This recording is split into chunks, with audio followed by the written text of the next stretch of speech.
Eleanor Whitaker's husband died 3 months ago, but every night, You sound tired. Did you remember your medication? they still talk. The company said the voice model would help her heal. Instead, she stopped learning how to live without him. Welcome to Continuity. Continuity was launched as grief therapy. Upload voice recordings, home videos, text messages, photographs, and with artificial intelligence, the platform rebuilt the dead. At first, people called it disturbing. Then someone used it after losing a child, and suddenly, criticizing it sounded cruel. The basic package gave families limited conversations each month. Birthdays cost extra. Holiday sessions required premium and plus tiers. Long-term memory retention was locked behind subscription renewal. If payments stopped, the personality degraded until it faded away entirely. Continuity became like any other subscription, another monthly bill, and grieving families kept paying it. In the years that followed, society experienced a shift. Widows stopped joining support groups. Elderly parents stopped moving on.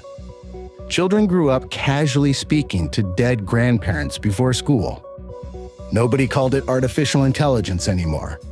It felt too real. It became companionship infrastructure. Insurance companies offered grief discounts for active continuity subscriptions. Funeral homes bundled digital memorial packages. Elementary schools introduced intergenerational continuity wellness programs.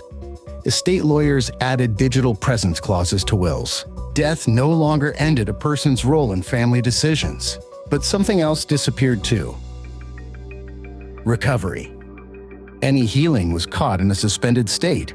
Grief only ends when absence becomes real. The continuity platform removed absence entirely.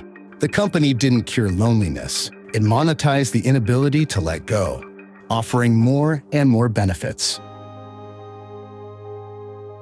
Eleanor Whitaker died in 2039. Her husband kept speaking to her since her subscription was paid through the end of the year. You sound tired. Did you remember your medication? Well, I thought I did, but now I'm not so sure. By then, no one remembered what grief was, let alone when it should end. It had mostly been wiped away.